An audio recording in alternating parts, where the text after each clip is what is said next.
Silvio, o que é o transtorno do jogo para você? Pois bem, acho que a gente vai encontrar várias definições. Eu acho que uma das coisas importantes é que não tem muito tempo que a gente sabe que o jogo, que nós chamamos de patologia, de ludoterapia, né, de ludopatia, ludoterapia, a gente sabe que ele tem pouco tempo de reconhecimento como doença. Na verdade, a gente está falando que desde a década de 80, os conceitos da psiquiatria, o DSM-3 considerou o jogo já com características de uma doença psiquiátrica.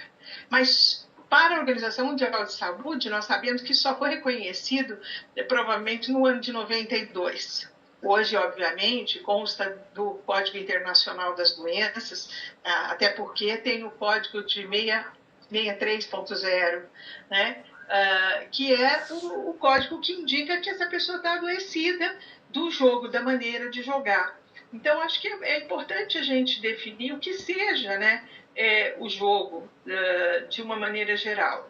E de um jeito simples que eu acho que eu tenho para contar para vocês, é um comportamento recorrente, sem sombra de dúvida recorrente, de apostar, né, de apostar em jogos de azar. E apesar das consequências normalmente prejudiciais ao longo do tempo, negativas, decorrentes desta atividade, o indivíduo ainda assim insiste em fazê-la.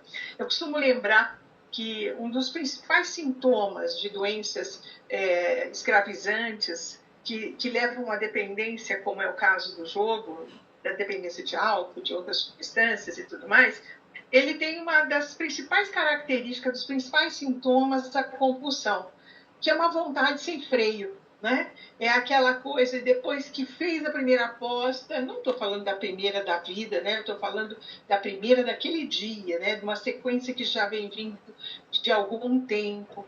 E isso, sem sombra de dúvida, é quando o indivíduo aposta sem nem o desejo, né? Quando ele aposta sem o querer, contra a sua própria vontade e bem-estar.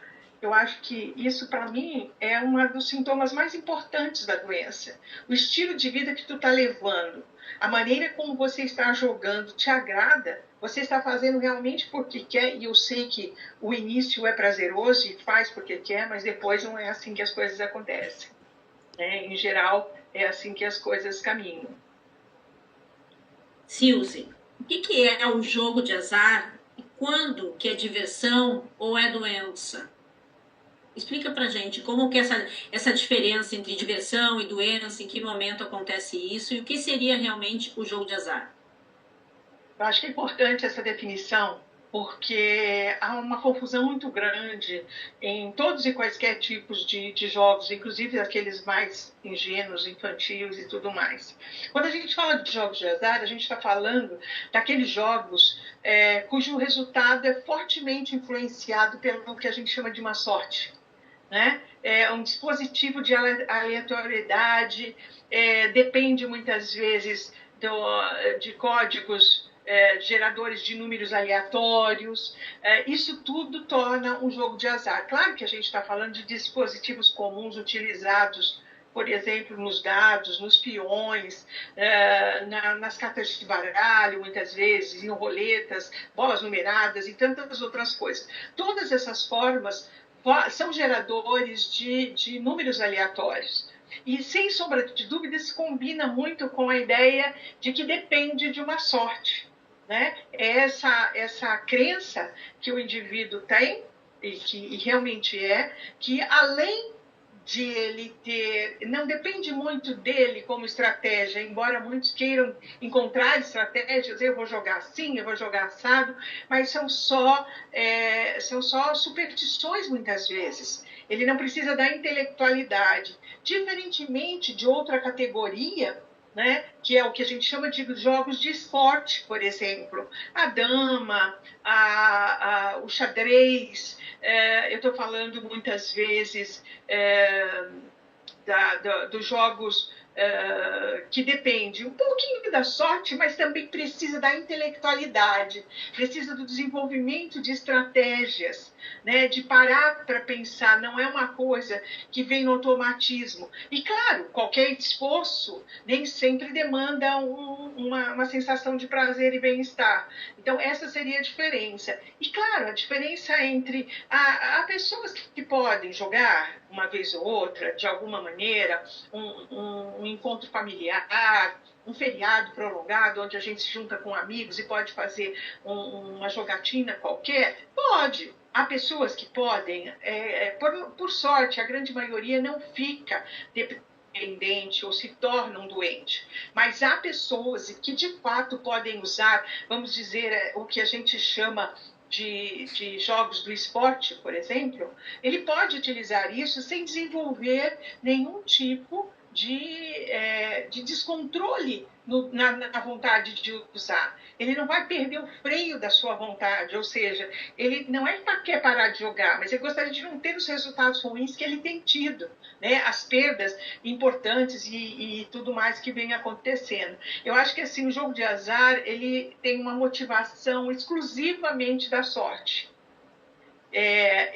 A gente sempre tem expectativa em ser premiado, né? E isto é que gera toda uma transformação neuroquímica no cérebro, no estado emocional do indivíduo, na esperança, naquela espera, né? Onde vai descarregando todos os neurotransmissores que a gente conhece do prazer e bem-estar, acontecendo isso, obviamente, no circuito de recompensa. Você não pode contar, o outro te recrimina, alguma coisa tem de errado nessa história.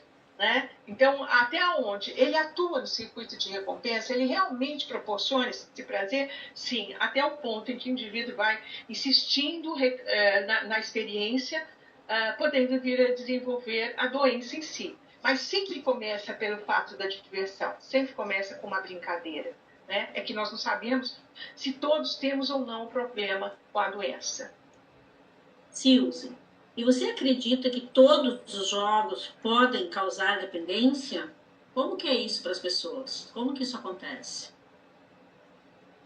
Como eu disse anteriormente, não, nem todos os jogos podem causar. A gente está falando que o grande problema, o grande motivador da patologia, né, do transtorno do jogo, da ludopatia, como a gente conhece, está associado diretamente com os jogos de azar, aqueles em que eu vou fazer aposta. E eu gosto sempre de uma coisa que eu aprendi com vocês, né?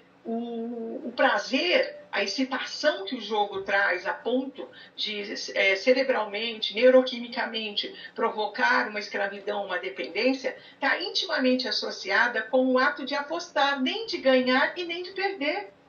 Porque se fosse assim, em algum estágio, ganhando ou perdendo, eu pararia. Na verdade, a excitação toda, a descarga elétrica que eu recebo dos meus neurotransmissores que proporcionam essa sensação de prazer e bem-estar, estão intimamente ligadas com a ideia de que eu não tenho controle sobre o que vai acontecer. Embora eu acredite que sim, né, que eu acho que é um mecanismo de defesa, eu realmente utilizo essa situação recorrente dessa experiência, onde realmente eu vou poder exercer, né, o jogo e experimentar esse prazer, esse banho de sensação de prazer. Então, não está associado ao ganhar ou perder, mas sim ao apostar. E o apostar é nessa questão do jogo de azar, sem sombra de dúvida. Então,